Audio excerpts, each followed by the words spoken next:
This is Digital Voices with Beau Tiffany, inspiring and providing real insight to our listeners with every story, exploring deep stories behind every guest. Please welcome your host, Beau Tiffany. Connor, thanks for coming on Digital Voices today. How are you doing, sir?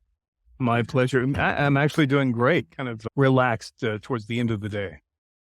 It's always a good place to be.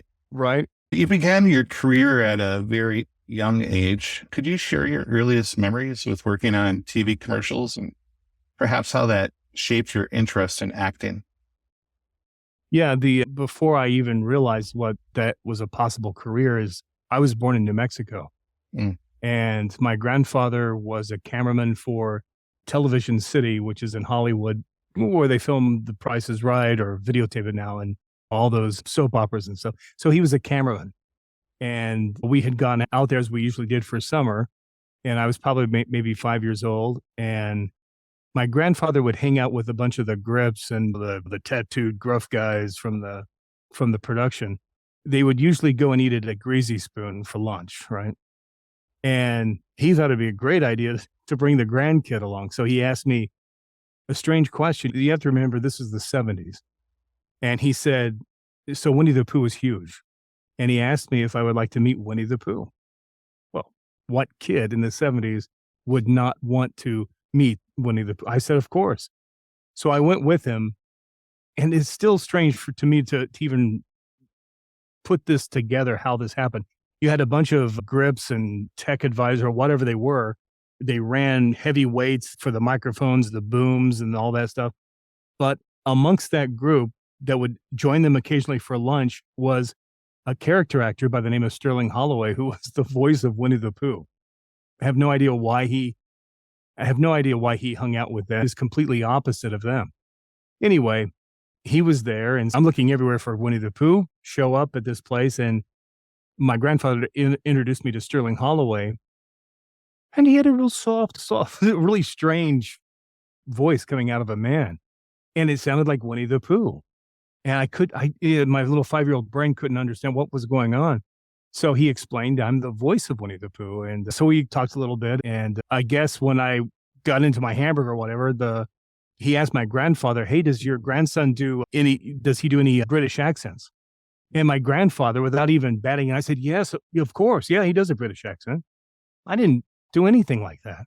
After we left or whatever, and I get back and he's talking to my dad saying we need to, apparently their Christopher Robin grew up. So they no longer had a Christopher Robin, and they were going to do these, what were called Disney storyteller records and cassettes and that sort of thing with these characters. And he said, Sterling Holloway wants Connor to audition, but he's got to do a British accent.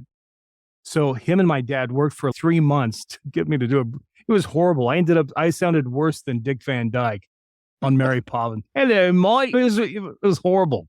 Absolutely horrible. So I went to the audition, and I think because Mr. Holloway put in a good word for me, I got the audition, and that was how it all began. And it's just that I remember my earliest recording or memory is that recording session with some of the greats. And a lot of them come from early film, and of course the days of radio. So all those character actors like Sebastian Cabot, Sterling Holloway, and Junius Matthews, and Paul Winchell, and so many others. And we all together, we had to be there at the same time back in those days. And they were looking for a young Christopher Robin. I was so young, I couldn't read. They'd had to whisper my lines to me, and then I would repeat in this horrible British accent that a kid from New Mexico trying to do a British accent could muster. It was horrible, but it got me the gig and got me my SAG card. So that was my earliest memory, a very positive memory. I yearn for those days when we still could do that. Now we record our parts independent, or I may not ever meet someone who else is in the cast. I may not even know what they look like. Sure. That's often the case now.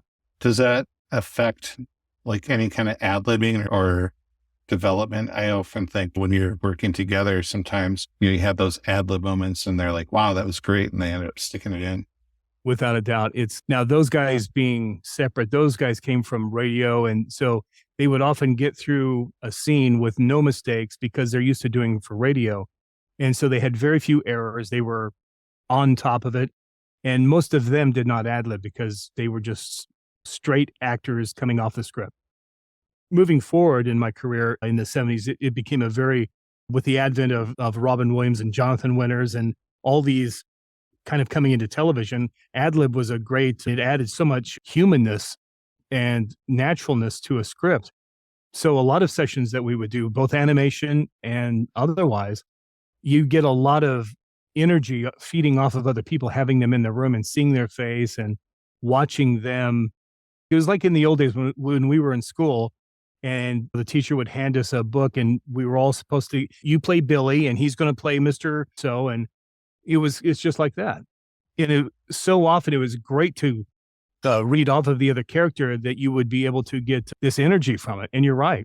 And now we don't have that. We have to imagine and kind of ad lib on our own, hoping that it will naturally fit with what they're doing. But yeah, I miss that. And I figure when you put that with the CGI acting for sets these days, it's difficult to react to a ball on a stick sometimes. Sure is. Yeah, there's a whole division now within acting. It's called mocap, motion capture. And so there's a lot of voice talent that not only do voiceover, but they also do motion cap. I'm not in the type of shape to do all the running around and stuff like a lot of these guys do. But that you're absolutely right. Be able to react to something that's not there and pretend that ball is a dragon and it's coming for you. That is, you're having to go down to the very roots of your acting and pull out the fear of, my gosh, it's right in front of me. Yeah. So you're from New Mexico, big family, small family? Pretty big family. Yeah. There was 6 of us kids. I was the baby. So I was unexpected. In fact, the one closest to me, she's almost 17 years older. That shows she was in high school when I came along. And my mom wasn't feeling well, went to the doctor. And the first doctor says, I think you have cancer. And her and my dad didn't want to take that, believing it. So they went to another doctor.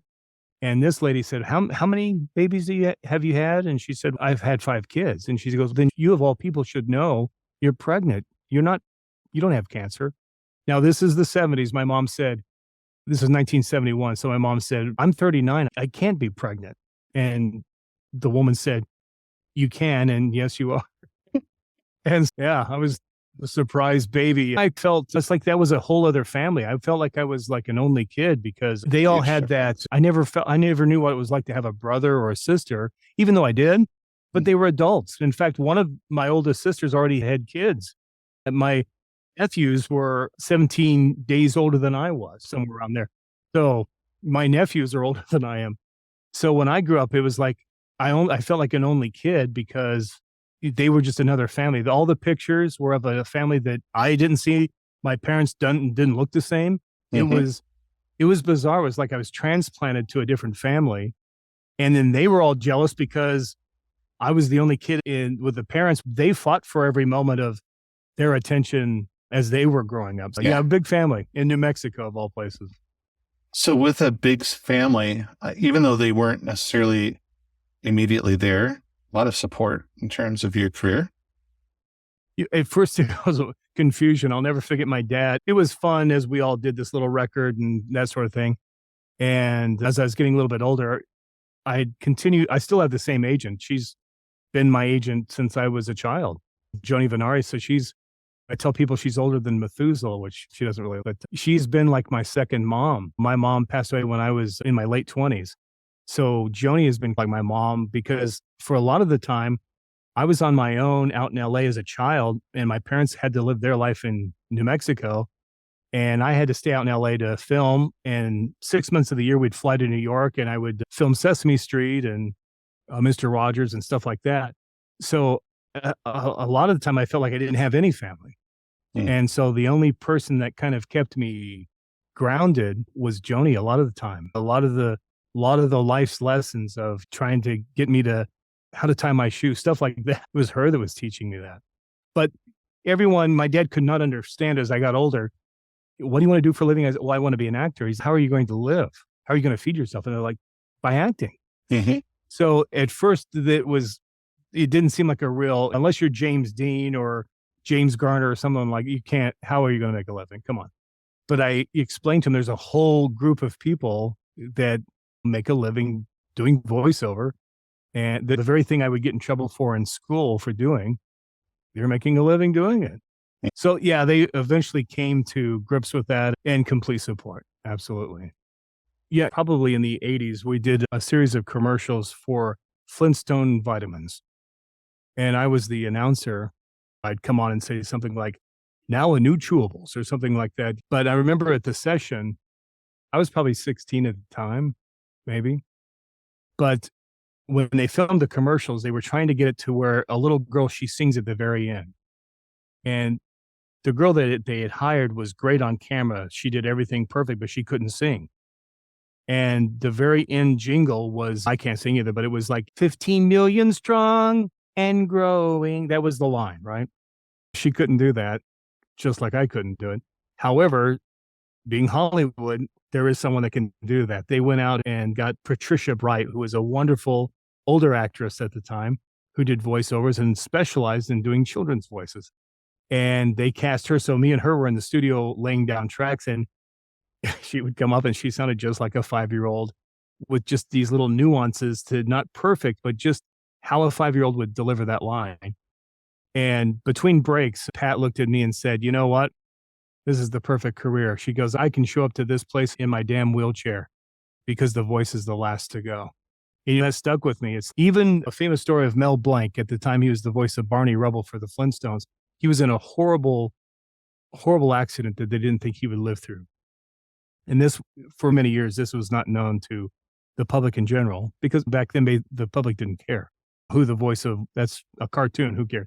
But anyway, Mel was the voice of Barney, and that was a very successful, it was like The Simpsons have become.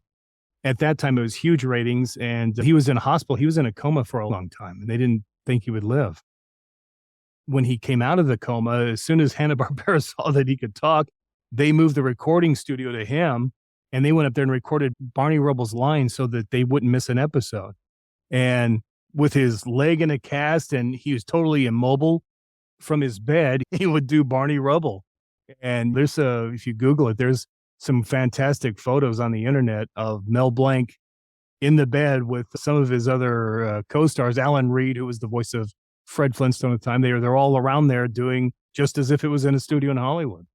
And I don't know if it's true, but it makes a good story. Apparently, when he was under the coma, they couldn't get him to come out, no matter how much they talked to him, no matter what they did. And supposedly, this was a story that Mel shared many a time. The doctor apparently went to him and thought, maybe if I don't talk to Mel, maybe if I talk to one of the characters. And so the line goes is that he went and said, hey, Bugs, are you in there? Are you okay? And supposedly that's when Mel said, hey, what's up, Doc? What's up, Doc? You know, that's great. I'm sure that's not completely 100% true, but man, it's a great story. I wish that it was. Yeah. In my mind, it is true. It's amazing. You've touched on it a little bit, but what prompted the transition from on-camera acting to voiceover? And how was that process for you? My mom really enjoyed me working in Hollywood and doing on camera. At that time, I did a lot of TV series in the 70s, and including Little House on the Prairie and Sesame Street and various things. And I enjoyed them. It was always interesting to be a part of it. Little House in particular, because it was like an hour north of Los Angeles. So we had to get up really early to be on the set, and all this hubbub of making sure you're in makeup and then in costume. And then you'd stand around for 4 or 5 hours before they would shoot, maybe at 4 o'clock in the afternoon. And then by the time you got home, you got to get to bed and then be up the next morning. It made for a long day, especially for a child. I think that in a lot of ways, I didn't have a childhood because I was spent time on sets doing television or doing movies or commercials or whatever. And I think that I enjoyed it and everything, but it was one thing that Michael Landon had said too. He gathered a bunch of us up on the set one day and said, he was looking around and he said, I don't see any James Deans, no Paul Newmans or Liz Taylors. Yeah, I think that all of you are going to grow up to be big, fat, and ugly. So if you want to stay in Hollywood, you're probably going to have to find something else to do. And we're all like shocked because back then we're all tiny and thin and pretty and all that stuff. And he said, one of the kids said, well, why are you here? And he said, I'm glad you asked. I can write, I can direct, I can produce, I can cast, I can go build that set over there. I can run the camera. I can do a lot of things. That's why I'm here. And because I've been here since I was a kid, I've got the money. And he said, so you've got to, he paired us up with other people on the set, like the sound guy or the film guy, to learn their craft so that even if we might not be actors when we grew up, because he had been a teenage actor, he knew what it was like, we would find something that would connect with that we could do. And almost all of us, all of the cast of the kids from Little House grew up doing various roles in Hollywood. Not all, but some. But we were all pretty much safe from the Hollywood bad vibe of child actors and a lot of the unfortunate stories out there. As Michael was leaving that day, he stopped by me and he said, Connor, you like to talk a lot. I think you got to do voiceover. And I told my agent, and she said, it's true. As you start to become 10, 11 years old, you get in that awkward stage and it's hard to get you to get cast unless you're absolutely completely different. Like some of these young guys that are out there, it's going to be hard to get you cast.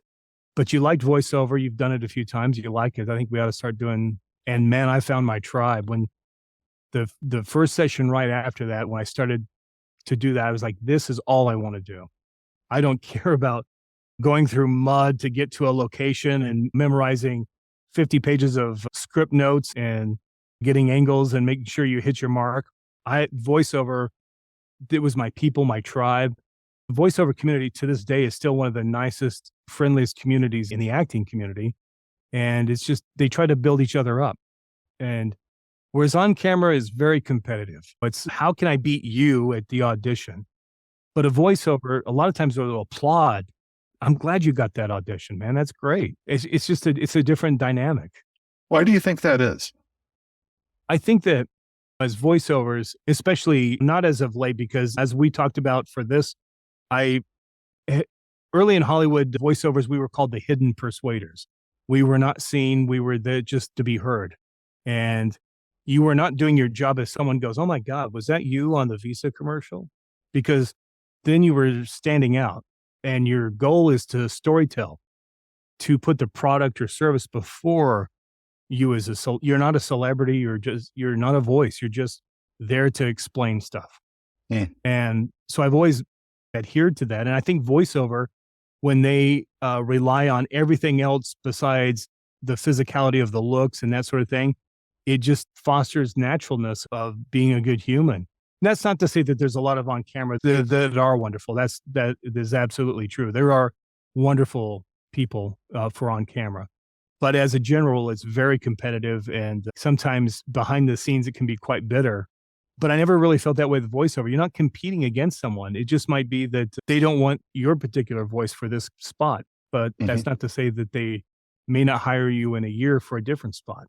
So, it's encouraging. The community is always. It always seems to be evolving in a positive way, I think. And that's not to say there's not the drama queens and the negativity in it, as just within, even if we were a plumber.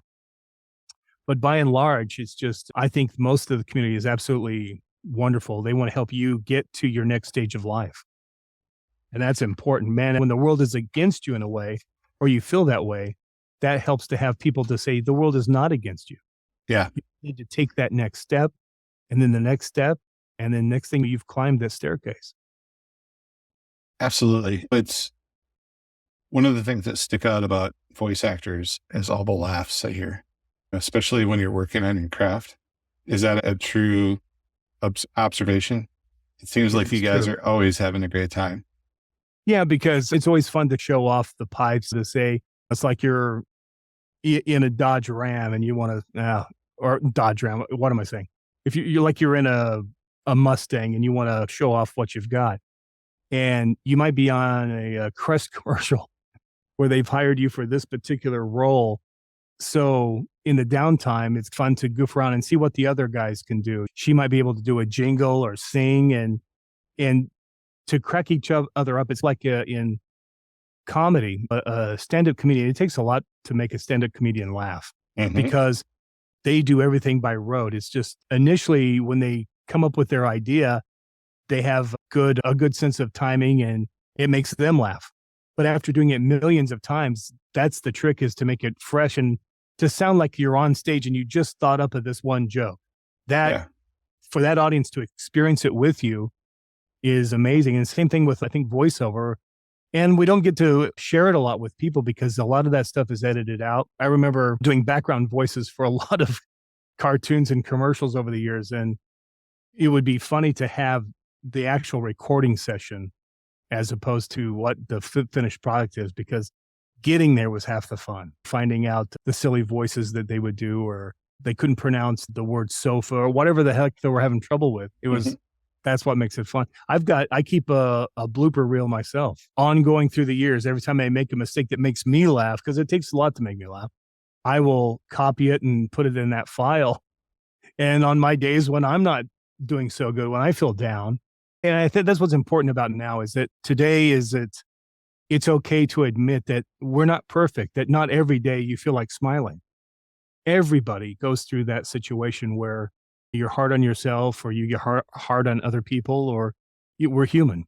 And small little things that can pick you up, whether it's watching an old rerun of Carol Burnett or puppy pictures on YouTube or whatever it takes to get you through the next hour, it's okay to do that, to move through those and to be gentler. It's so much a different world. I have a different way of talking with people now than I did. I was so smug when I was younger and just didn't care as much as I should, like I do now. Like now, my biggest fear is falling down. Maybe I'll never get back up again. But I think of the world in a different tone. And I wish that all people could just be a little more gentler with someone, because you have no idea what they've been through or are going to go through. Who knows? Yeah. We don't And know. life's a hell of a thing. It throws a lot of potholes, and a lot of people say it's full of tests, and it's always a learning game. And I think perspective has a lot to do with that. You apprenticed on Disney for Disney and the NBC in your teens. What was it like being in that kind of creative environment? Did that help get your juices flowing? Totally. Yeah. It's just, I remember for the many projects over the years, going to record things at the Disney headquarters in Burbank at the studios, or even if they had to have us record in Orlando. It's just amazing. It's just incredible. The awe. So I think it's to someone almost not as great, obviously, but for someone to see the Grand Canyon for the first, if you see a picture of it, someone tells you about it, nothing beats being at the edge of the Grand. It has a sound. You can't explain that sound, but the Grand Canyon has a sound. And same with Mount Rushmore or the Statue of Liberty. But yeah, they're just icons we've gotten used to seeing over the years. But when you see them in person for the very first time, even if you really don't share it with someone, I think there's just something amiss with you if your heart just doesn't go, oh my God. I feel like when we're in those first time experiences, everything makes us in awe. Everything from the flowers to the scenery to the rocks, to just because it's so new. And then being in a place like Disney and being able to be in these recording studios that you only see on TV, like you said, it's one thing to see it, it's another thing to be there. And also the greats that you're working with must have been inspiring. The legends, like just to be able to talk with them. As a child, I spent many years as a child on Sesame Street. I got to know Jim Henson and Frank Oz fairly well. And even as a child, you had an ultimate feeling that Jim Henson there was something special. It was like, I can't explain it. It's like we're talking to someone you've never talked to before. You felt special if he looked at you and listened to you, and he would. And he had such my mom called it a hippie vibe, but he had such a wonderful way about him that nothing ever was wrong. And he was pretty much the boss of the whole thing. And if something went wrong, he was like, I think we can do better than that. I think that the next time we're going to do that, it's going to be perfect. And we would just do it again. And when he passed away, I think it was 1990, I was doing my work in Los Angeles. They were, I think, in the middle of doing Sesame Street, so they had a lot of skits and stuff still. They probably need to ADR with his voice. And they had made a decision as to what they were going to do with Jim's characters. And so several of us were flown to New York that could do his voices. And ultimately, what I applaud is the Henson organization went in the direction of finding someone within the puppeteer family that could involve the spirit of Kermit or whatever. And the voice may not be perfect, but that will come. Because there's so much to running those puppets. He didn't just do the voice, he did the whole puppeteering. Yeah. And he had a unique way of making the character walk or move, and something that I, as a voiceover, could not ever replicate. I'm not a puppeteer. Mm-hmm. But we were called to do different recording sessions on the fly at that immediate time. And I just remembered I wasn't that old at the time. I could have been 19 or 20. But at that time, and still is, Sesame Street was being shot at Astoria Street Studios in Queens, which it is now.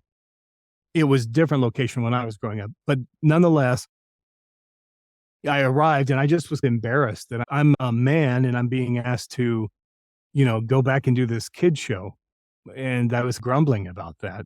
And so I went in, talked to the receptionist, and she's, go through the soundstage, take a left, and the recording room is there.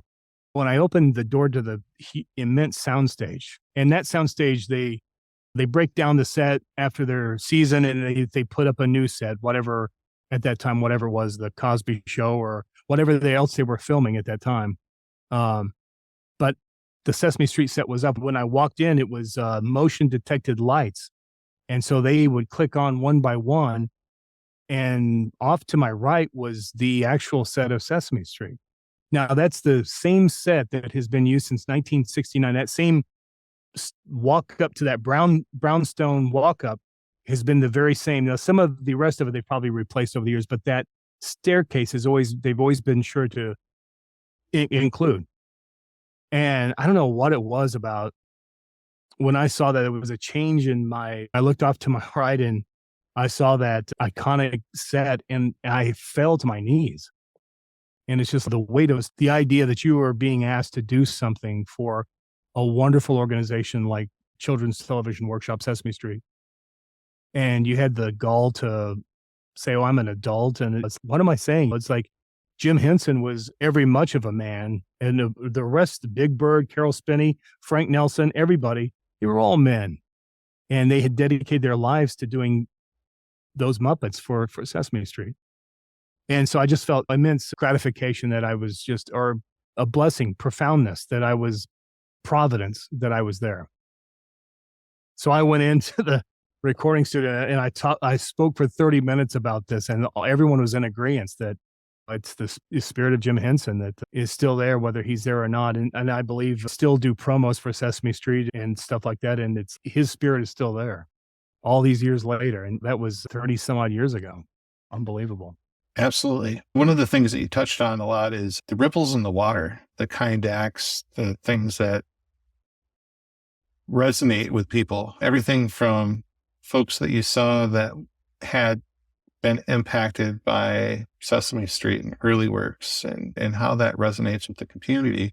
We were talking a little bit before we started, and I wanted to touch on that because I thought that was a really, truly touching story, because the work that we put out there goes into the ether. And it's amazing when years later it comes back to give you those warm fuzzies and that feeling that, wow, I didn't realize this was going to happen from this, but look at how it's changed the world or impacted at least this life. Can you tell us a little bit about that? Yeah, absolutely. I shared the story with Jim Henson, and a lot of his words are still in my life today. His patience dealing with children and uptight producers, he was unflappable. He remained calm through it all. I don't know how, but that was just his spirit. Just was very careful with other human beings. And at the end of every filming day, no matter what we were doing, he's have fun. If we were going to be continuing, and he was like, to him, that was the ultimate goal, was no matter what we're doing, the education will come, the understanding will come. but have fun with it. Because if you're not having fun with it, it's not that it won't be teleported across television or the cassettes or whatever. Many years ago, I met a very influential person in my life who immensely helped my career in voiceover. And his name was Dawes Butler. This is him. I have a picture of him here in my booth. He was like a grandfather. He was from Chicago, so everything, he talked like this. He's a real short guy. He was the voice of Cap'n Crunch, Yogi Bear, Snagglepuss, Elroy Jetson, basically every Hanna-Barbera character known to man. And he was such a, oh my God, he was like a million Jim Hensons in one. And him and his wife lived quietly right on the edge of Beverly Hills, but they had just a normal house with normal kids, and they went to church twice a week. And here was a guy, he was iconic, the voice of Yogi Bear. Today, it doesn't sound as profound, but back then you have to remember when I met him in the 80s, he had already been his voice had been a star for over 30 years. He'd done a lot of work with Stan Freberg. He was on the Rocky and Bullwinkle show, just on and on. But no ego, absolutely no ego. He didn't flaunt he didn't wear no jewelry. He just was the most down-to-earth person I think I've ever met in my life. But it was his quiet way about him. He never got excited about anything unless it was in the script or whatever. But he used to get on to me when for one, I couldn't afford his classes. I was working at Radio Shack, and he'd come in he was building a shortwave or something, and I helped him out with something. And when he left, the kid next to me said, "Hey, that's Yogi Bear. That's the voice of Yogi Bear." I'm like, "What?" He said, "Yeah, that's the voice." I probably would get in trouble now for saying this, but Radio Shack, we could look up people's addresses. I did. I drove by his house one Friday and knocked on the door, and I told him what I'd done, and he wasn't upset. And I said, "That's what I wanted. I want to do voiceover. I'm an actor, and I want to do this." And I said, "I want to do voices." And he said, "Yeah, and that's the first thing you got to get out of your head right there. They're not voices. They're characters. They're real characters. You got to learn how to do characters, boy." And today, you talk about ripples in a pond. I find myself, I have my own students that are wanting to get into voiceover, or maybe their voiceover is, they're wanting to up their game and get more clients, et cetera. So I find myself in coaching, a lot of Dawes's words will sneak in, or what I call Dawesisms will pop into my vernacular. And when the student may not recognize, but I'll say something that's very archaic, and they're like, "What?" And I'm like, "Let me explain it in your modern terms." But yeah, so the rippling effect, that niceness never went away. And it changed as a kid because I was like hell on wheels, basically. It's just like, I don't care about the journey. I want to get there. That is where I want to do voices. I want to live in Beverly Hills. I want. Dawes had all of that and much more, but he was very quickly to talk about the riches of life no matter what you do, whether you sell beans, whether you're a bean counter. Having a happy, productive life isn't about, like he said, unless you're really egotistical, it's probably not going to be on your headstone that you were the voice of Yogi Bear. And I don't think it is on his. Although Mel Blancs does say, "That's all, folks," oddly enough, which is true. But Dawes was that early, he didn't say it in so many words, but he would subscribe to that. Whoever said that the meaning of life is on the headstone, it's the dash. Here's the born date, here's the death date. Life is what happens in that dash, and it's just a dash. But on the headstone, it's just a damn dash. All that seems as important is when you were born and when you died, and maybe you were a mom or you're a dad. Yeah. That's it. Life becomes so simple as you get older, especially right before you die. It's a combination of all these years where you thought you knew what was important, and then you're laid bare and the realities of what's important really come up. And typically I find it's family. It's friends, it's the love that you created and those ripples that you made along that route that affected others' lives. And 100%, yeah. We can have kids as long as we want. I don't have any. I'm not able to. But my legacy is sending these ripples out. They'll be here long after I'm gone. And if I was able to shake some nuggets of wisdom out of the trees of the guests to help teach others, that to me is really important. For me, I always grew up, I was like, gosh, how do they do this? How do I get into that? Or how do I do this? And this has become a platform to explore different guests' journeys and gain some tidbits of insight that might inspire them to the hows behind different career paths. And I think it's wonderful. I don't remember anything remotely like this when I was a kid. It was to get into Hollywood.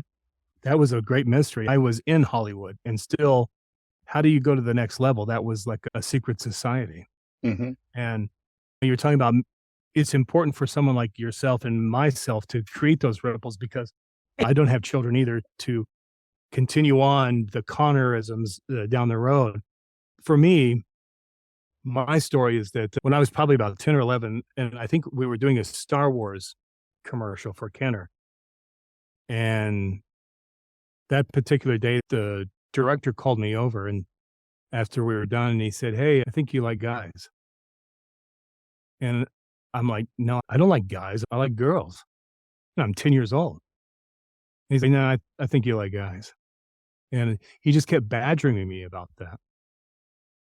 And I broke out in a sweat inside because I knew it was true. But at 10, what do you know? You really don't know a whole heck of a lot. And I was confused about everything. But all of a sudden, I felt like someone was on to me. Was there a tell? Was there something that I did? I was playing on screen with another kid. We were playing with action figures, not Barbie dolls. And again, I'm saying this not to be evil or bad, but that's the thought process in the 70s. Mm. For one, being gay or bisexual or anything that was different than straight was weird and not allowed. It shook me so much. I went to my agent. I told her that night, I said, "This is what the guy said." And she had known all along. I don't know, the mother's I don't know what the heck it was. She had already known that I was probably gay. And she said something, and it sounds, what I'm about to say, it's going to sound cold. But what she said to me is, she asked me, "Do you like doing commercials and the film and the television?" And I said, "Yeah." And she said, "Well, if you like doing all of that, you're going to have to not let that be seen, whatever that was. You're going to have to hide it, because they won't hire you if they find out you are."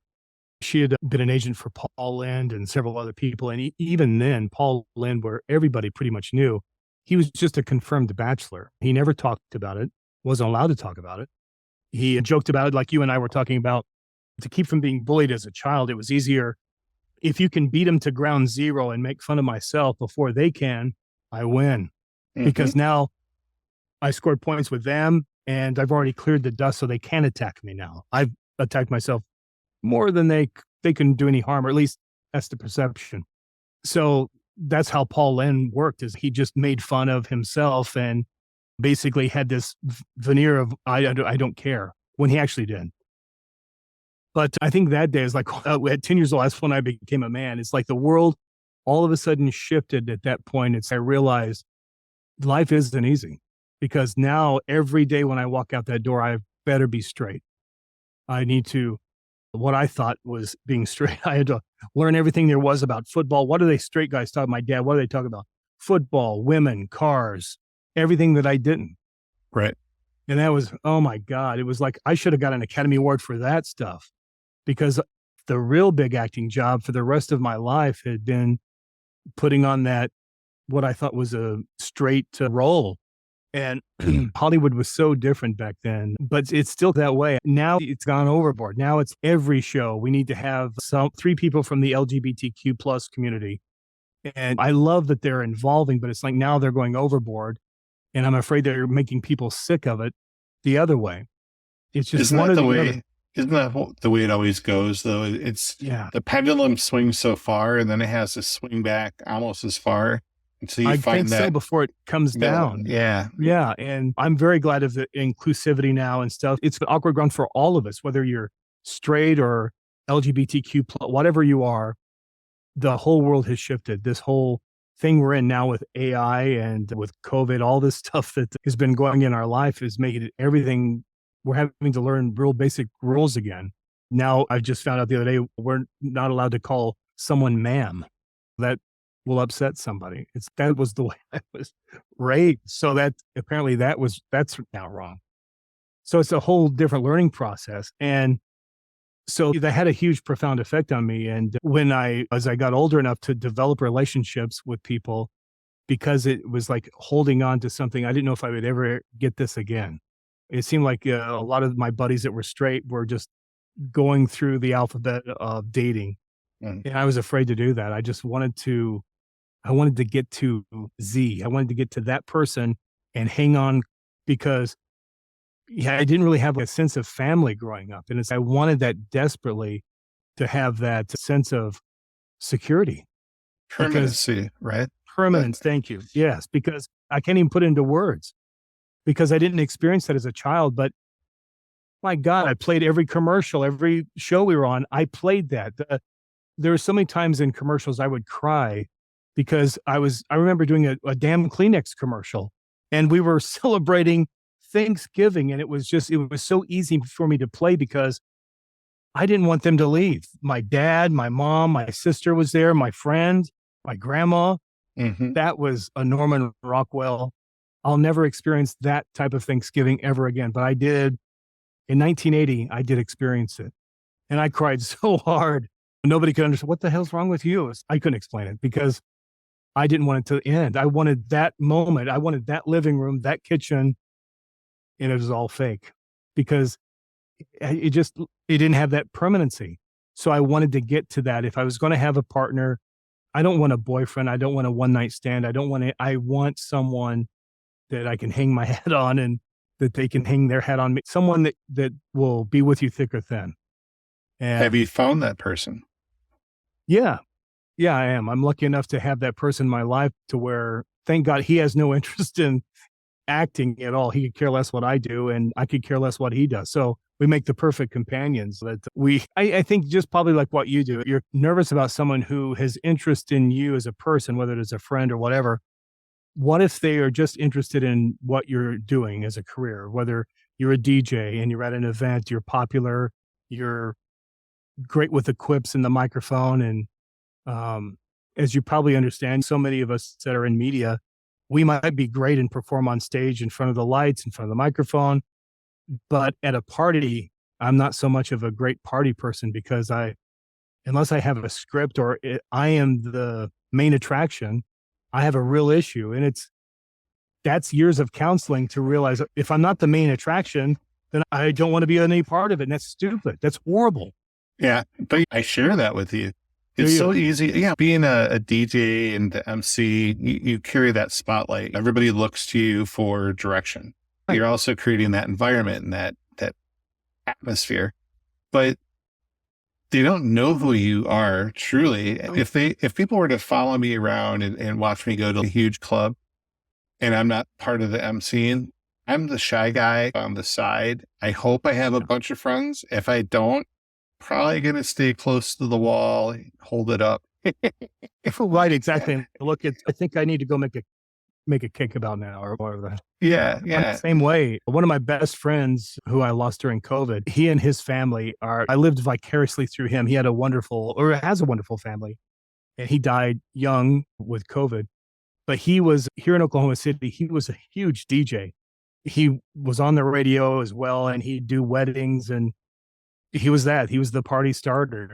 He put on Instagram, "Hey, I'm going to be," people in droves would come out to see DJ Saad. And we were such best friends when we would travel to events. I remember we were going to a convention down in Houston, and he was going to do the sound and mixing and stuff. And during this corporate event, in the evening, they'd have a time for dancing and stuff. So he would be the DJ then, but during the day, he would be making sure all the audio visual stuff is working. So people were saying, "What did you guys talk about on the way down?" And it's, our relationship is quiet time together. So you would think that all he would listen to would be club music, because that's all he played, but he didn't. It was the strangest, quietest music, classical, and I have a very eclectic taste. So he listened to some of my crap. I grew up with country music, which he basically hated, because how many beats per minute are we getting on this thing? And I would mention songs like Hall & Oates. So he had never heard of the song, because it's not a dance song. It's not something he can mix.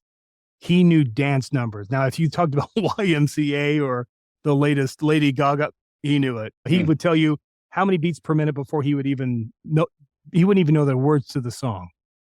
But that's what I'm saying. On the other end of it, a lot of people didn't, I think they thought they knew him. They thought they knew me, but I'm like you and he was like you, is that we were the quiet ones. Unless he was hired to bring the party, it's like that. It's all or nothing. It's stepping into a role, almost like acting in a way, I think, or even maybe like a character. So you can learn to be like that, but it's hard to incorporate that to your core, especially because I think everybody has their own core. Some people are hard shell on the outside, nice and gooey on the inside. I tend to be one of those. One to get in there. Yeah. Yeah.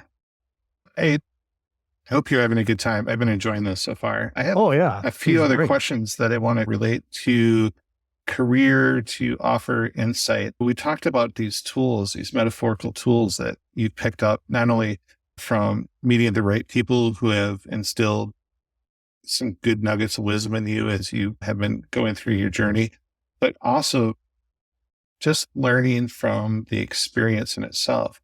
So if we talk about range for a second and creating a voice for a new character or a commercial, what's your process for that? Can you give a little bit of insight?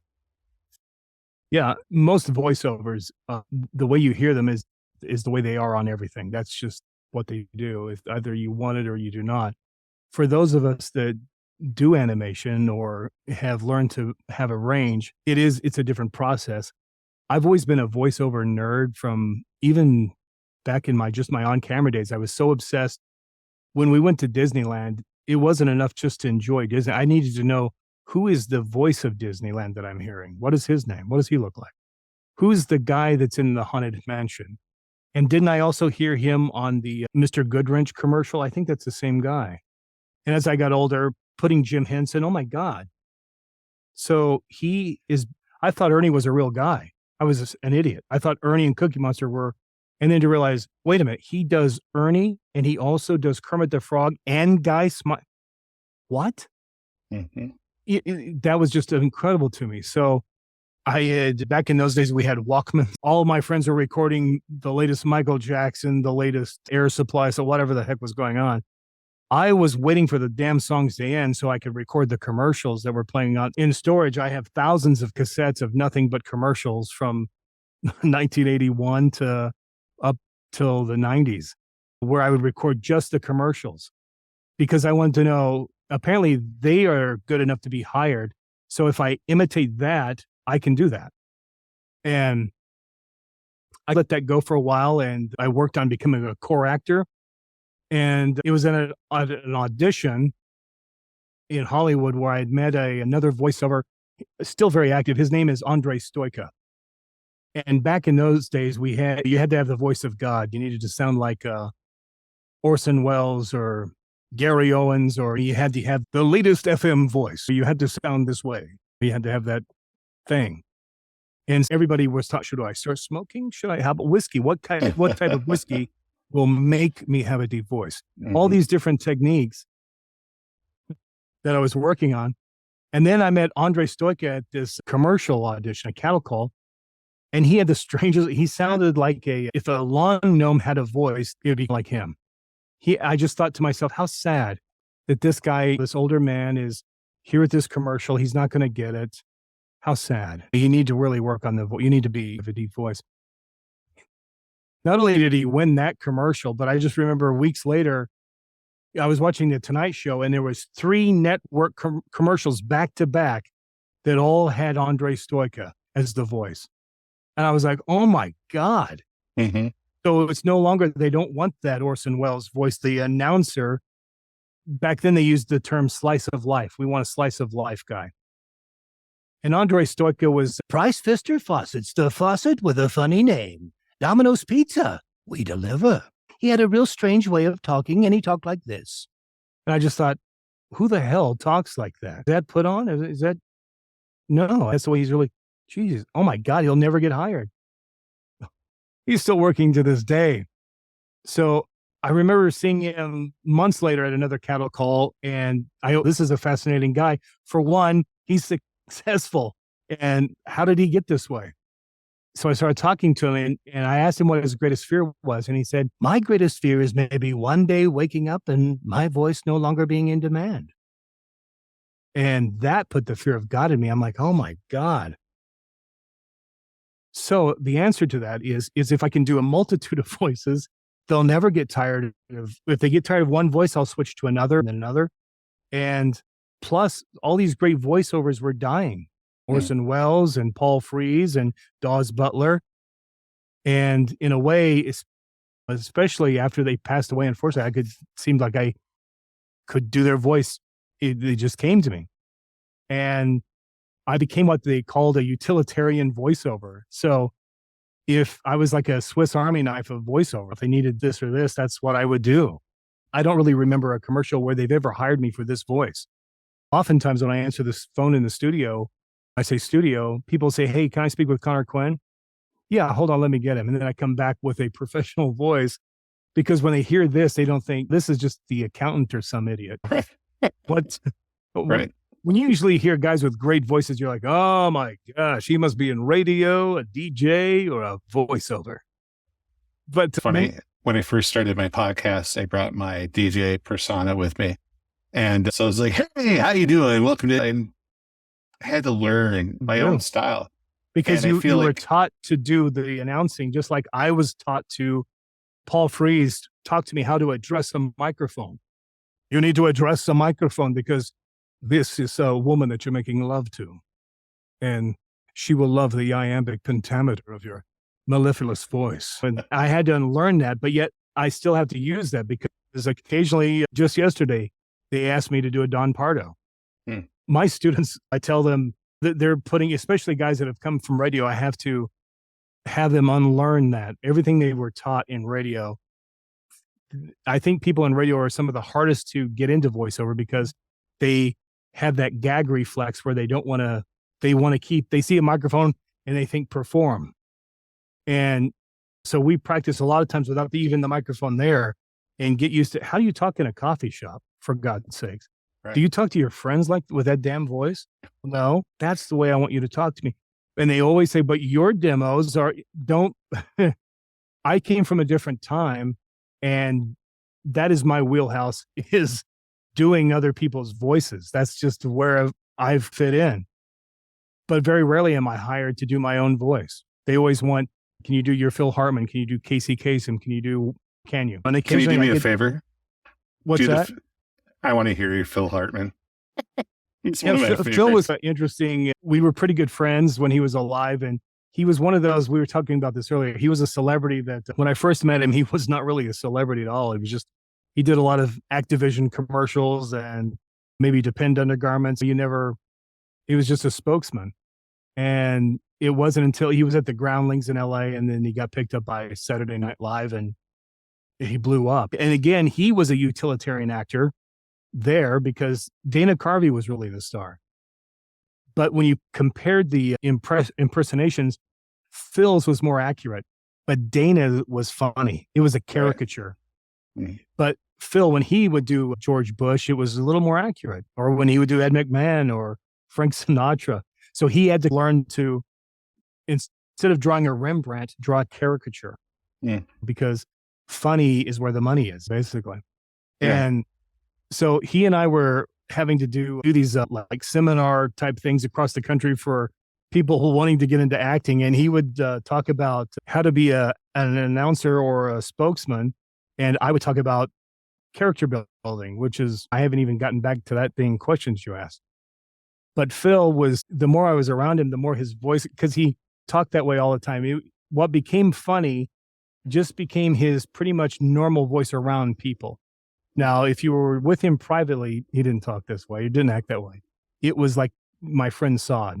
It was, the crap was off and you saw him who he really was. But any other time, it was what he thought that people had expected. So he would give you Phil Hartman. That's sassy.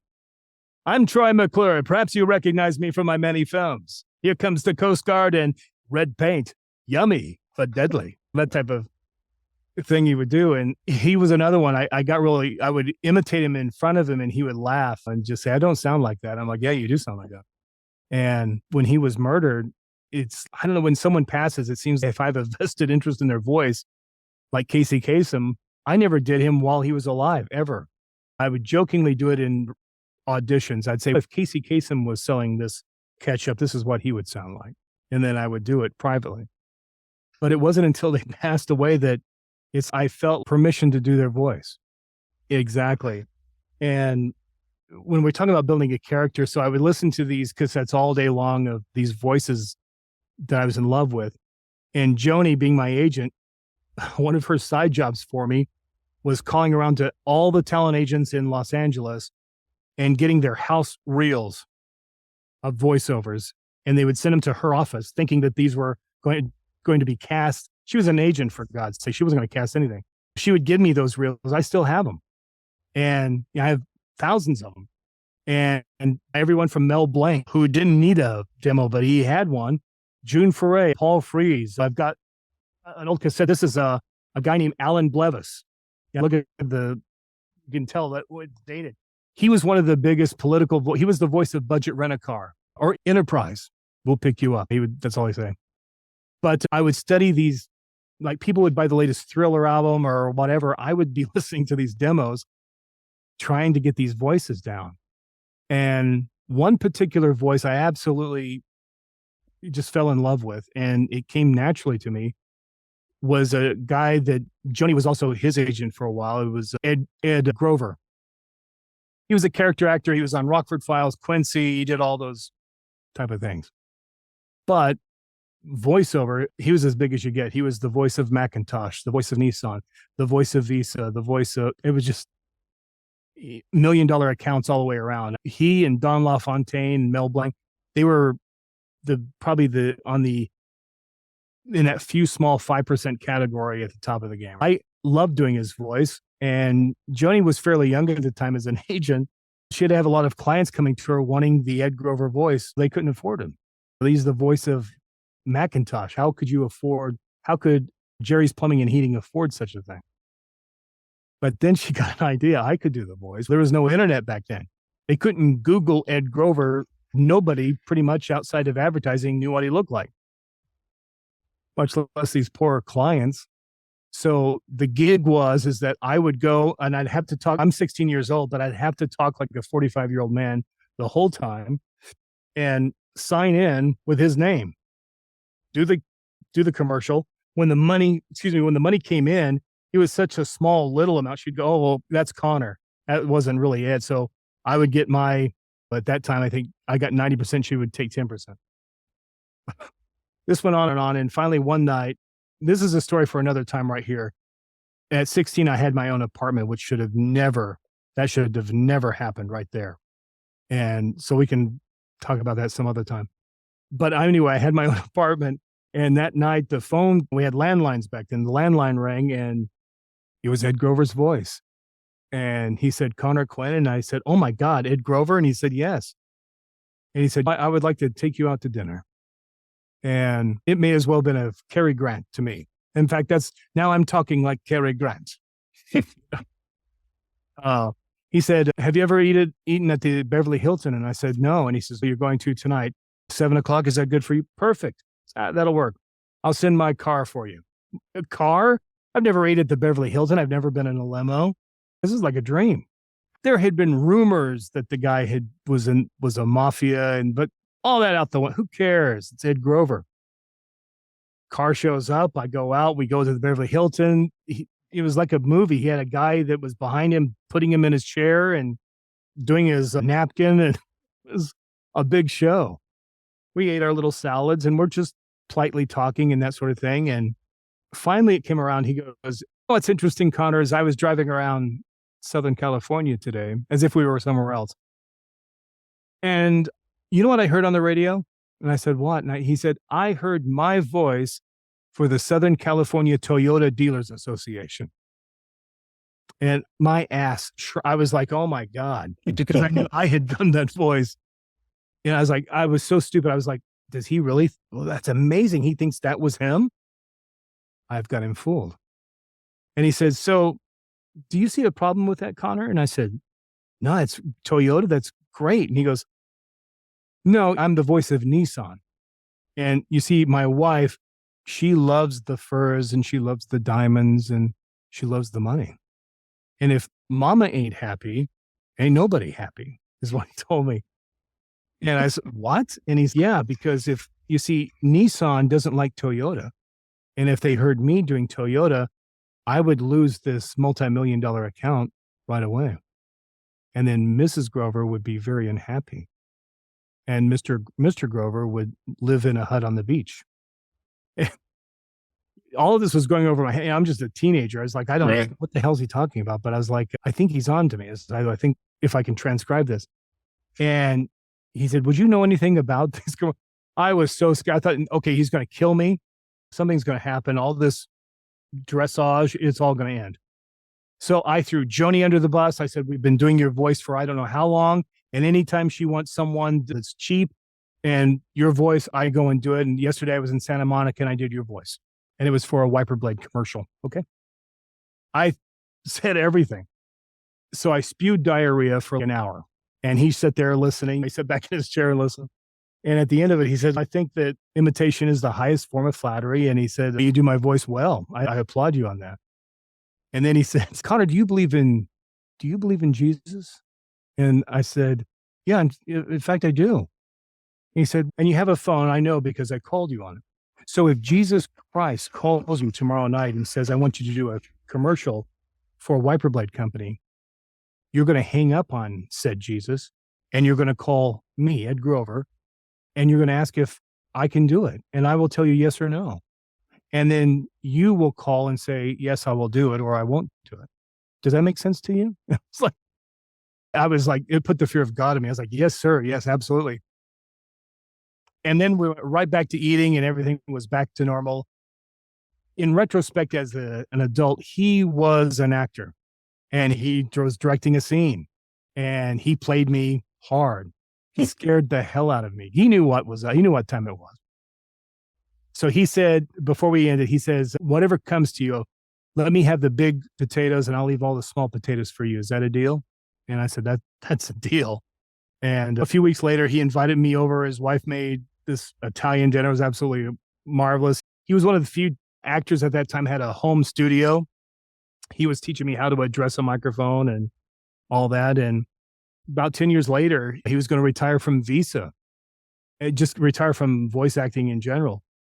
He told Visa, there's a kid that does my voice that's a hell of a lot cheaper than me. And someone in Des Moines, Iowa could care less if Ed Grover is doing the commercial or not. And if I were you, I'd hire him. So he handed me my career on a silver platter because Visa called. And for another 7 years, I did Visa. So it was like, there's a little place just outside Tupelo, Mississippi that serves up the best baby back ribs. But if you go to Ray's, be sure to bring your Visa card because he doesn't take American Express. Visa, it's everywhere you want to be. And that was just how he delivered almost all of his, no matter what he was doing, Nissan, Windy, whatever that he was doing. It was that same way of talking every way. It was this gentle way of talking to you. It was an announcer and very formal, but yet it sounded like a crazy uncle that might persuade you to buy a car or whatever. And I still, even this last week, I was using his voice. So I still use it to this day. So a long-winded answer to your thing is I would listen day and night. I would fall asleep listening to Casey Kasem. And I would just highlight, back then we'd splice the reels. I would splice it to just his, I didn't care about the damn music. What's her name in the Miami Sound Machine? That goes to the ZZ Top in the trash. I wanted just an hour, 2 hours of Casey Kasem and just put it on a loop. And I would study that voice and all of how he would take off and then how he'd end. And the first thing I would get is the rhythm. That's the first thing I try to visualize is the rhythm of how they speak. And like Paul Frees is the rhythm of Southern California. KJ, what did he do? KOFM, whatever the thing. He always had this intensity. Mm-hmm. So if he was in the Haunted Mansion, it was like, I am your ghost host. And no flash pictures, please. So he had this way of talking. So once you get that, and Dana Carvey works the same way. when he's trying to, always talks about if you want to do George Bush, he would do Mr. Rogers and John Wayne and mix them, and then all of a sudden you get George Bush. Right. So You got to clench your butt a little, get it up in there. Yeah. I remember Phil Hartman used to say, if you want to talk like Michael Caine, you must speak in short sentences. Yeah. I've been having a blast. Let me circle this around to another endeavor that you're involved with, which is mentalism. And I love the fact that you're into mentalism. You offer to perhaps give an example of this with us today on the show. Yeah, absolutely. I'll send you just a direct link. What this is this will click on this link and it'll take you to Google Images. It's a direct link. So you can go to Google Images and just go to Google Images. Is this something that I can include in the podcast description if our guests want to do this same exercise, or would it not work? No, just for you. Yeah. Okay. It's just going to be on your mind only. So go to that link and let me know when you're there. What I missed where you sent it to. It's in the chat here in the Zoom. Oh, okay. If you need me to resend that.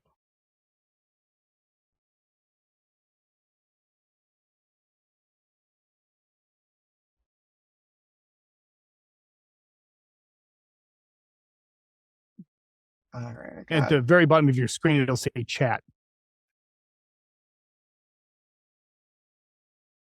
Did you find it? Again, it's just loading for a second. Okay. It should take you to Google Images, and you should have it. Just let me know when you're there, and it'll have the search bar. Yep. So I'm at the search bar. Okay. So you're not wearing glasses. I can't see your screen or anything like that. I want you to think of something specific. I want you to think of the Statue of Liberty, a rutabaga, an orange cube, something specific. And I want you to type it in that search engine, and it'll come up with a bunch of images. And I want you just to pick one out and study that, and just think for a second of whatever object it was, and let me know when you've done that. Okay. Have you done that? Okay. And you can close that. We're not going to use that anymore. So to help generate some, because if I ask you to think of something, people think of a house or a tree or a car. It's the same. So going through Google Images is great because it's having you actually pull anything. You can pull anything in the world, and it'll try to help you. AI, it'll bring something to you, and hopefully whatever you entered will. So did you get some kind of an image that you picked on? I did. Oh, okay. So don't go back to it. Okay. Just in general, it showed you several versions of whatever you typed, I would imagine. Correct. Right. So let's concentrate on the words that you used to describe it. Was it more than one word? Yes. Okay. Concentrate on the number of words here. Do you want me to tell you the number? No, just count slowly from 1 to 6. Okay. Just say it real quick. 1, 2, 3, 4, 5. 1, 2, 3, 4, 5, 6. So I'm thinking there's 3 words. Yeah, there's 3 words, right? Yes. In what you were thinking of. Let's just start with the first word. Let's just go with that. Don't move your mouth, but count in your mind how many letters are in that. And just keep saying the number 7 over and over and over in your mind. Is it the number 7? No, it's the number 6. It is. It is 6. Yeah. If we were in a sandbox and there's just these children's blocks of letters of everything in that word, and they were all scattered in front of you, just mix up all the letters, reach down and pick up that letter and look at it. Is that the letter R? No. It looks like it. There is an R in it, isn't it? Yes. Yes. I don't even know why this is made, because I'm getting country with this. Like out in the country or rural with this. Does that make sense or no?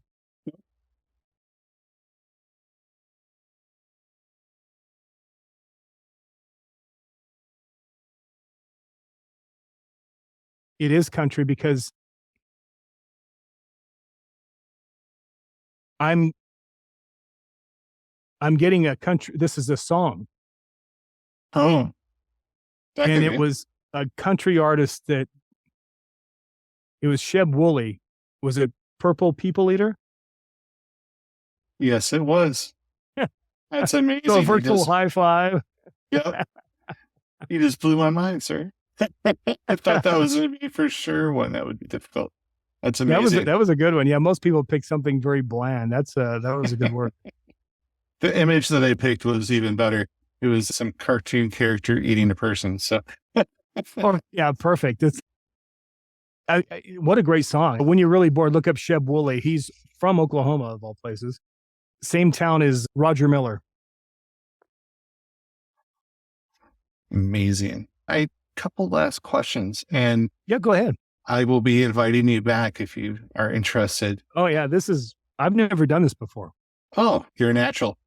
It's one of those gifts that lends from the other stuff, I think. It's like a friend of mine, she told me about this matchmaker, and what the hell would anyone want to talk? And she's like, no, I think that they would be interested in your story. I'm like, why? I just don't see that. And so I put it up there. I had a few, I think, spam type of things that I ignored and stuff. But yours came in and you were so complimentary about my profile or whatever. And I was like, I had to respond. And so it's just bizarre that this worked out.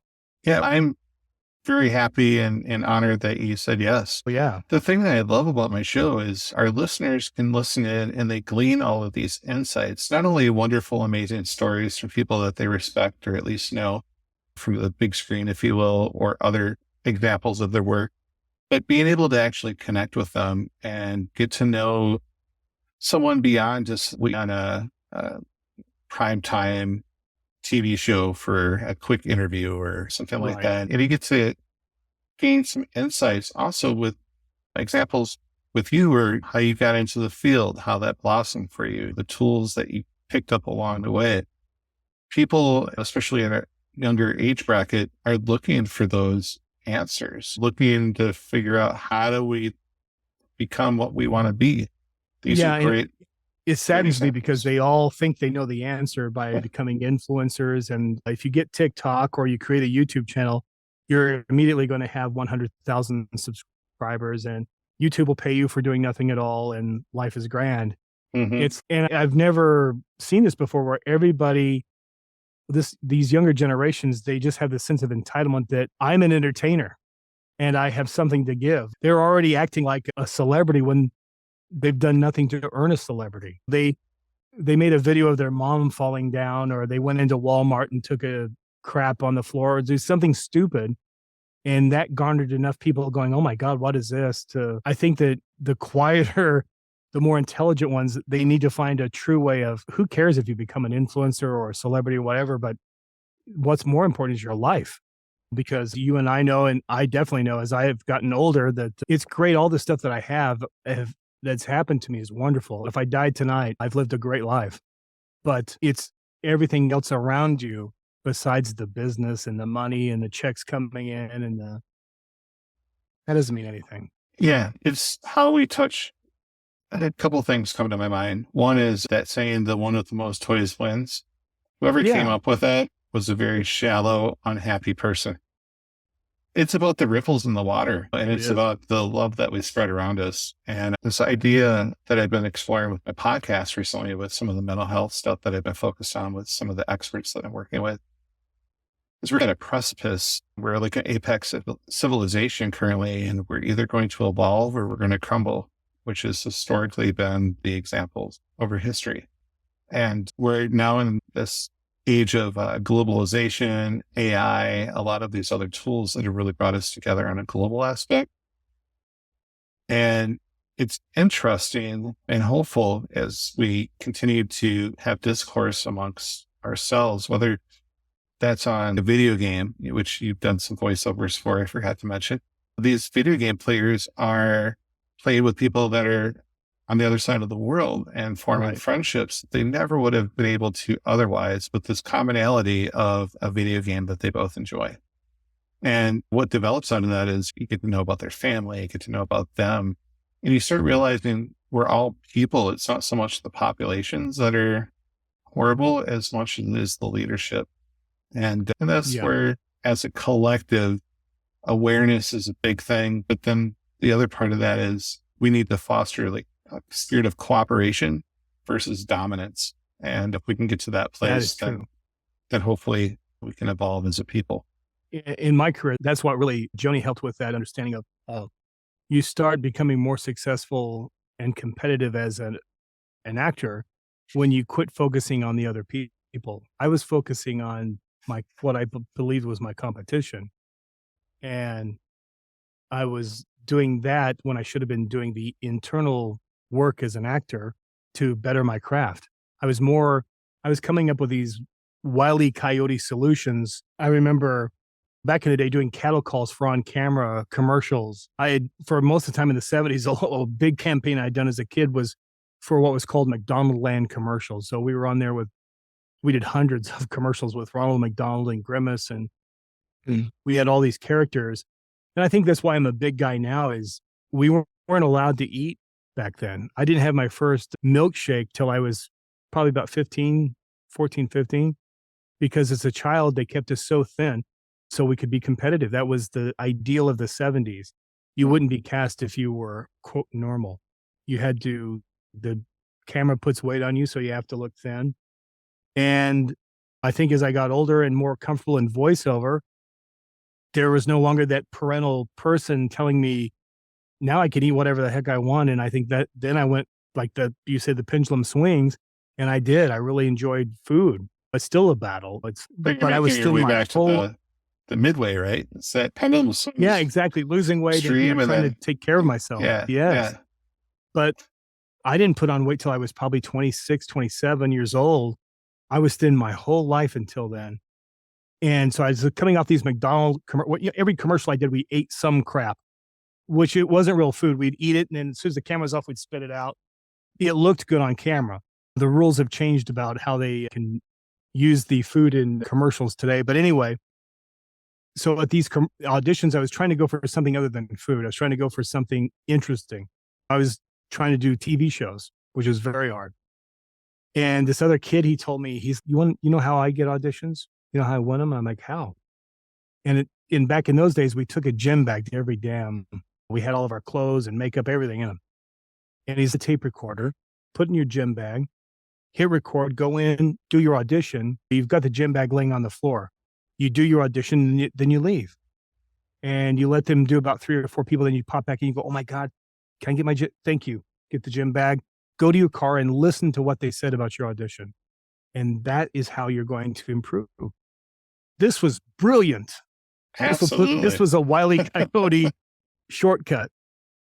So I did. I got a tape recorder. I put it in the gym bag. I did my sides. I read in front of them. I left, came back about 4 people later, got it, went to the car. And the guy talked how he hated blondes. And the woman said, oh, his cologne, he smells like a French whore. And so I thought, okay, the next commercial will get better. It was worse the second one. Just horrible things. And my agent, Joni, found out that I'd been doing it. And she said, what are you doing?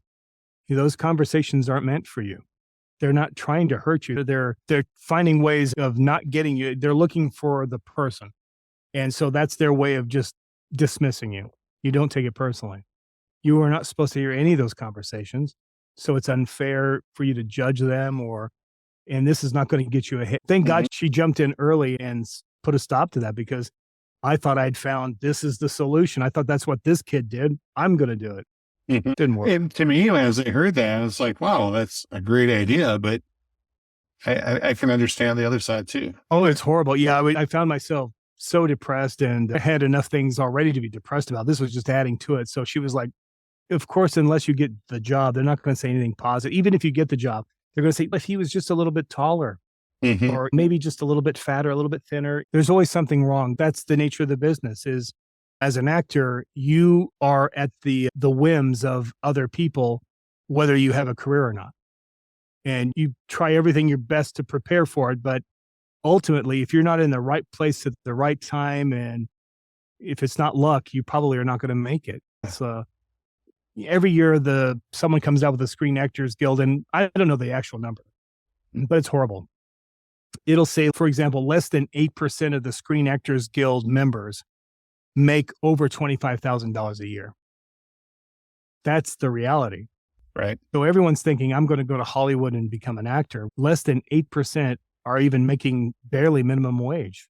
So what appears successful, a lot of acting, just like a lot of other gig jobs, it's great every now and then, but there's a lot of lows. And when you do make it high, you better save on to that because you don't know when the next one's going to be. Absolutely. And mentally, you've got to stockpile those positive things because you'll find yourself, I would be picking up my phone, calling the operator. Is my phone, is the damn thing working? I call Joni, you know who I am, right? Well, yeah. Because you start going into the self-doubt, I must really suck. That I don't have a good thing on a social life. My friend left me and the last Crest commercial I went for, I didn't get. Do you think that transition is the hardest for child actors, especially? Is that why? It is because I was never in demand. I wasn't like a celebrity child or anything like that, but I was enough in demand as far as just a working actor that for the days of you where it's nonstop, you go, one day you're shooting on the Paramount lot, the next day you're going over to the Desilu Studios or whatever, and you're just constantly working. You're getting to that age where now there's more people auditioning, so we're splitting up the pie more ways, and now that attention is diminishing. It's very tough especially as a middle-aged child to realize that everyone's telling me I can't do this for a living. Maybe it's true. And if I would have listened to my family, they were actually right. It's safer, go become a doctor. Even Dawes said, this may not work out. You have fun and stuff, but what I would do, Connor, is I would get a college education. So I went back to New Mexico and I thought, what is the easiest degree I can get? Film. I'll study film. That's a hell of a thing because you know what? Nobody in film gives a crap whether you went to college. They don't care if you went to kindergarten. So a degree in filmmaking, other than just picking up some interesting things, is useless. Furthermore, I had done it since I was a kid and everything they were teaching to me seemed wrong. These were book smart people, professors, and I was telling them, if you went on the set and did what you're saying, you would be laughed out of Hollywood or you'd be fired because they don't call those that and they don't act like that when you do. Well, what do they say? Those that can do and those that can't teach. I've heard that. Yeah, that's absolutely. So at that time, I had talked with Karen Grassley. She came to the college and taught acting. Carol Burnett came out for a while and taught. You can't teach comedy, but Carol Burnett had done a teach-in for a season of comedy. It was funny. Her first class, she said, I can't teach comedy. So if you're not funny, then get the hell out of here. And 2 people left. It was like, did you really have to be told that? You really thought she was going to teach you how to be? You can't teach. It's just like, I think acting or voiceover in general, you can't teach it. It's just it'd just be like someone thinking they can sing or someone who thinks they can mix music. Right. If they don't have a sense of rhythm and they're not familiar and in love with the music, then they can't because there's an energy. There's reading the crowd and knowing. Saad used to do this thing where he says, see that blonde woman standing over there in the corner? I'm going to get her to the dance floor in the next song. You must have heard Amazing. My SoundCloud tracks that I have out in the ether now. Right. Yeah. It's like he would read people. I bet she listens to this. This will get her to the dance floor. And often he was right on cue. It's just like the mentalism, reading people's cues on how they access information is important. And a life hack I learned a long time ago was there was a great commercial director named Harry Hamburg. And it's so hard to describe him without using curse words because that's all. He was a great friend of Mel Brooks. And can you bleep me? Can you do that? Yeah. Okay. So whether he liked you or whether he hated you, you were a fucking schmuck. Everybody was. But he meant it. Oh, you're a fucking schmuck. So listen to this. So whether he was talking about his wife or he might be talking about Hitler, it was the schmuck. He was such an endearing, even though he was jagged, once you got past that, you saw the puppy. He was just a wonderful human being. And I remember being so caught in myself as an actor. We were doing a Dairy Queen commercial and I was doing the voiceover. And he said, I for some reason, I thought I'm a real actor. So I had the script in front of me and he's behind the glass. And I go, Harry, what is my motivation as an actor for doing this commercial? What would be my motivation? And so he came forward to push the talk back. And he goes, your motivation, your fucking motivation for doing this is doing it so goddamn I want to hire you again. That's your goddamn motivation. Thank you. Let's go. He was very direct. He never beat around. I loved him. Anyway, so I invited him to come to the college to teach a little bit about the filmmaking. And back then, commercials were all filmmaking. And he was wonderful. He didn't have any experience teaching, but he just sat around telling old stories about Bob Hope and Mel Brooks and Jack Benny. And you just sat there for 2 hours and pretended to take notes and just listen to these great stories. And occasionally he would teach you about anamorphic lenses or loading a 35 millimeter camera, stuff like that. But to think all those things are, again, that's that vibe that you're talking about for your podcast, where you, by sharing these stories and others that he helped, now Harry lives on through you. Yeah. And maybe someone who listens to this podcast, maybe they know the Harry in their life where they're like, I met someone like that he's like a dog. His bark is worse than his bite. Mm-hmm. But he was one of the few that he could do and he could teach, even though he said he couldn't. He did teach very well. And so did Karen Grass. She could do and she could teach, but there were so many scholars that would teach film theory that it's like, oh my God, you'd be laughed off the set if you set foot on a Walmart commercial or whatever, fill in the blank. It's absolutely true. You have been an amazing guest today, Connor. There's something we talked about early on, which is you don't really like to have your face out there, and we respect that. But what I would like to say is to the people listening, this gentleman glows with his words and he glows with his wisdom. And while you can't see the body language and the smiles and connect with you on that level, I think what you've offered us today is a great serving of Connor Quinn, which had a hearty helping of Connor Quinn. Yeah, 5. We're serving dessert with tonight on NBC. I think that these nuggets are just valuable, and it's amazing to see the toolbox that you've created and how that's brought you along and propelled you forward. The other thing that resonated with me is the certain people, like even your manager who played stepmom to a certain extent.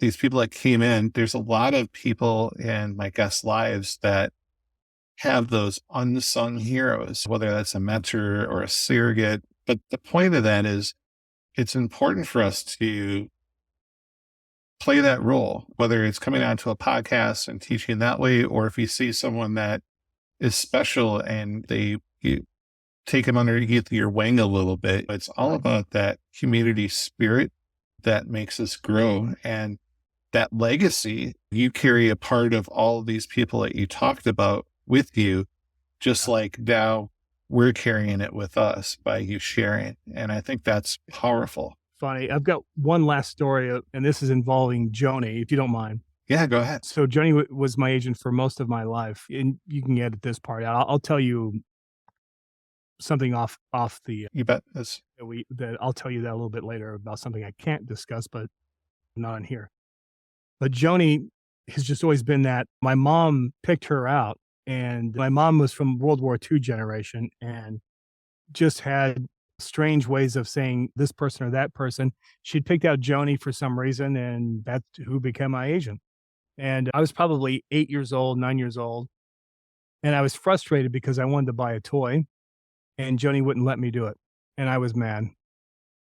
And I knew I did a lot of work for her and I deserved a toy. And so I was telling one of my little friends about it. And he was like, I don't know what the problem is because she works for you. I'm like, what? And he goes, yeah, she works for you. You don't work for her. I'm like, she's my agent. He goes, yeah, fire her ass. I'm like, what? He goes, out with the old, get someone new. And they'll buy you the toy and move on. That's just exactly what I'm going to do. So I went into her office, closed the door, and I said, you're fired. And she goes, oh, I'm fired? I said, you're fired. I can't have the Tonka truck or whatever the hell I wanted. Then either you can buy let me buy this with my own money, or I'm just going to fire you. And she's like, I guess you're just going to have to fire me. Okay, you're fired. And she goes, okay. And she turned her back and she was working. And she goes, okay, don't let the door hit you in the ass. Make sure you close on the way out. I'm like, she didn't even fight. Like, what? That now it's the reality of what have I done? And she's like, well, you can go now. I didn't know what the hell I was going to do. So I went out and closed the door. You know what? I'm going to walk out here. And it was a hell of a long way for a little boy to walk for the William Morris agency. That was the biggest agency I could think of. But yeah, that's if you're Jimmy Stewart or Vincent. Those people had not normal, stupid voiceover child actors did not have the William Morris agency, but I'm going to. So I walked and oh my God, it was forever. I finally get to the damn William Morris agency. And I went in, I saw the receptionist and I said, I'm Connor Quinn, the actor. And she said, okay. And I said, I just got rid of my agent and I need a new one today, right now, because I want to buy some stuff. And she said, okay, well, have a seat. And Mr. Dundridge or whatever will be right with you, Mr. Quinn. Okay, thank you. For a few minutes later, I waited and was reading one of their Cosmopolitan magazines. It was in the waiting room. And finally, this young guy come out and said, Connor, step into my office. Oh my God, it was a Palladium. It was all mahogany. It went on for miles. It was the biggest room I've ever been. It was his office. So he sat a mile away from me behind his desk. Have a seat. Would you like a cigar? No, thank you. What can I do for you? I said, I just got rid of my agent. You probably heard of her. Her name is Joni Vinari. He goes, oh, yeah, one of the best in the business. You're lucky to have her. I fired her. You fired her? Yeah. Why? Because I wanted such and she wouldn't let me have it. So I'm coming to you and I want you to put one of your boys to work for me. Okay. Tell me, what TV shows have you starred in? I go, starred in? I'm a character. I haven't, he goes, you haven't starred in any, you haven't had your own TV show? No. Okay. What movies have you starred in? I'm not a star. I've not starred in movies. I've just been a character actor in them. Oh God. Have you done Broadway? No, I've never been on stage in my life. Can you sing? I cannot sing. Connor, I love you to death, but there's nothing we at the William Morris Agency can do for you. If I were you, I would go back to Joni, a damn good agent. I wished I had her. I walked with my tail between my legs all the way back to Joni's office. Went in, and she says, what do you want? I thought I was fired. And I said, you're unfired. I was just kidding. And she goes, no, I'm sorry. You hurt my feelings. You can't unfire me. And I said, I need an agent. She goes, that's not my problem, is it? And I'm like, I want you back. And she said, a long pause. And finally, she said, I'll think about it. It's a Friday. Be in my office Monday morning at 8 a.m. and I'll give you my decision about whether I want you or not. God, that was the worst weekend of my life, dude. Monday morning, of course, she took me back. And it wasn't years later till I found out that it was all a ruse. It was all bullshit. She knew everyone in town. She still knows everyone in town. As soon as I'd said the William Morris Agency, she called down that nobody can just walk in and say, oh, I want to speak to the head agent. You can't do that. She called and talked to receptionists. They put a kid from the mailroom in one of the, office suites, and he pretended like he was an agent. It was all in a thing to get me to come back, and it worked. But hell, that was a secret with her for 15 years. It was a beautiful secret. So let me ask you this. How many agents go that extra mile? Is she just a rarity, or is this something you see more often? Today, you don't see it hardly at all. The very few upper echelon agents will do that. Most of agents today are basically audition mills. They get a call just like a million other agents of, here's an audition, and they give it to their roster. Every agency across the United States gets the same audition. In my day, agents did a lot more for you. They care. If she said, part your hair on the left, you parted your hair on the left. You buy this type of toothpaste, I bought that type of toothpaste. Agents really seem to, until the kid told me that she worked for me. I didn't know that. I thought I was working for her. I had no idea how business worked. It was just my mom had picked her out. I didn't know. And at the time, not all agents acted like that at all. Most of them were very all about business. And of course, they're dealing with adults, so it's a different situation. But she had all of her, not all of her pets, but a big part of her roster was children. And she was in charge of a lot of them. We lived in a dormitory. It used to be a condominium, a high rise, and Mae West, it was one of the last places she lived before she died. But anyway, it was boys and girls, and she was in charge of all of us. So I don't know how she kept it together. I don't even know how I found that much time with her. When I think back to how many kids she was in charge of, and across the board, if we had a commercial shoot in Salt Lake, either she or one of her close assistants would go with us and be right there with us. In that day and age, a lot of children would be flying all over the place with no entourage and no one to protect them. They were open to the streets. And I think that's why there were so many problems with the two Corys and River Phoenix. So many child actors who found out that Hollywood has a really dark side. She protected us from that. If we were invited to parties, she went with us. So we weren't exploited or what's that? Is she still alive? She's still alive. Yeah, she's still one of my agents. Yep. She's more like my manager now, but yeah, she's I run everything by her. And the funny thing is she still has a damn Rolodex. She can access it faster than I can type in Google. She can spin right to, oh yeah, his number is 465. She's still completely old school, but Joni, that's her name, right? Joni Vinari. Yep. Thank you. It's people like you that shape lives. And so thank you. Yeah, I know I'm not the only, I know there's other children. I'm sure there was adults that she played a big role in their life. I talked about Paul Lynn. She represented him for a while, and various people like that. And I'm sure she was wonderful to so many. I wasn't just the lucky one. It was all of us that got to know her. That she did slap me one time, and that was because You probably deserved it though. I did. I used the B word. Oh, yep. I can still feel it to this day. And I try not to ever use that word because she's like, I don't ever want to hear you say that word about anyone ever again. And yeah, I'll never forget that day. Yeah, her justice was swift, but it was accurate. She sounds like someone I'd like to talk to. Yeah, Joni was a fantastic person.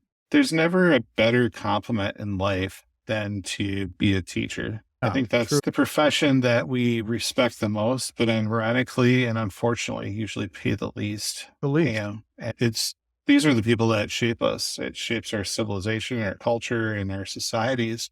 And when you have someone like her that has that approach, I can only imagine those positive ripples that she's created. So it's amazing. Totally is. As a child, I hated it, but Michael Landon was very strict with us on the set, where a lot of the other TV series that we did, you had 8-year-olds smoking, just all hell would break loose. But if you were on Little House on the Prairie, it was like a family. Same with Sesame Street, it was a family. But Michael Landon, he didn't put up with BS. If you were on his set, you were either filming, you were off the set blocking and running lines with somebody, a producer, or you were with your state assigned tutor studying biology. So as a child, I hated him. As an adult, I thank God for him. But it was because he had been a child actor. He knew what hell would come loose. When we were doing Sesame Street, again, you had all those big burly grips that were just, they're union guys that are they're tired of the system. And just as any film set you're on, they're just horrible attitudes sometimes. Now, this is not today. I'm not saying that today. I haven't been on the film set for many years.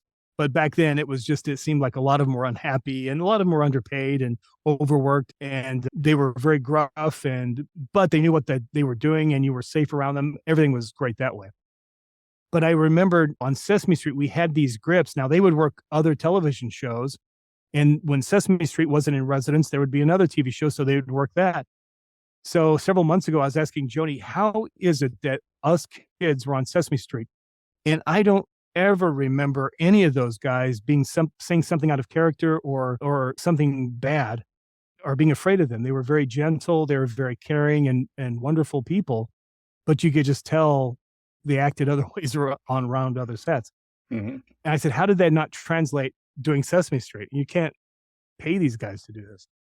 And she was asking me, do you remember a particular assistant director? And I said, yeah. And she said, what did she used to say? When you were coming out of makeup and she was coming across the set, what would she say? And I said, she said, blue skies. She would just keep saying blue skies. And she said, what did that mean? And I said, we were shooting on an indoor film set. So I thought she was telling us kids, remember, you're outside, you're on a street. So blue skies, here we go. And that was a code word to all those grips to shut the hell up. Don't talk about last night's conquest and your fight with your old lady. We have kids around, stay positive, stay light. This is Sesame Street. And so that it worked. And I've talked with people recently and they say it's still, because Sesame Street was unlike any other show. It was all made up of educators, psychologists, people that had children's best interests. So it was and is like a family. Every line that was written there would be run through an educator or a child psychologist to see what repercussions would have. That just amazing show. There's no other show like it at all. I grew up with Sesame Street. Yeah. And the electric company for that matter. The electric company I was more interested in because of the Spider-Man cartoon. I worked 2 episodes of Electric Company with a then unknown Morgan Freeman. How amazing was that? Yeah, he was completely unknown, but we were doing he was playing like a mad scientist Frankenstein. He had this horrible wig. It was just, what a fascinating crew that was. You had Rita Moreno and Morgan Freeman and just, yeah. And it was so creative, inventive, all their little jingles, and television we were very fortunate to grow up. You're younger than you look. I thought I'm way the hell older than you, but if you grew up with Electric Company. So I was born in 74. I just turned 49 in March. Oh, you're a young kid. I was born in 71. But yeah. You're Gen X. You're Gen X. There's nothing better than Gen X. Yeah, I agree. And we remember what it was like before video games and when we used to still play outside as kids. You've seen this evolution for better and worse, like that pendulum swing. We're still trying to figure it out after this huge leapfrog advance. But it's just been a pleasure. I could continue talking to you for forever today. But how about this? How about I have the links for your description and match that I can add. Is there anything else that I can bring attention to before I let you go? And I'll edit this last little bit out so that it does sound so cookie. I guess my website, I don't have a book or anything to. No problem. And that was the other reason I told Joni, I was like, I don't even know why the hell I'm going. I have nothing to sell.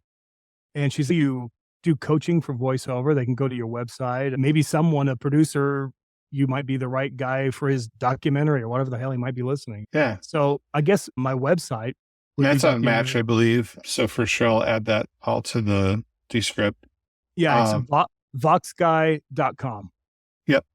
I will shoot you a link to probably have it published by the end of today or early tomorrow. Oh my God. Yeah. If you would like, I would love to share it on LinkedIn, and I do Twitter. Yeah, absolutely. Even if you'd like to join me on LinkedIn as a friend in the network, absolutely, that would be great. And then I'd love to visit back with you in maybe 6 months or whatever your schedule allots, and maybe we can. This is incredible, man. I feel I was like on the Dick Cavett show. This has been Digital Voices with Beau Tiffany, exploring deep stories from real-life guests with real-life experiences, providing insight to our listeners with every story. Stay up to date on future podcasts by bookmarking Digital Voices with Beau Tiffany.podbean.com and follow Beau on social media by searching Digital Voices with Beau Tiffany.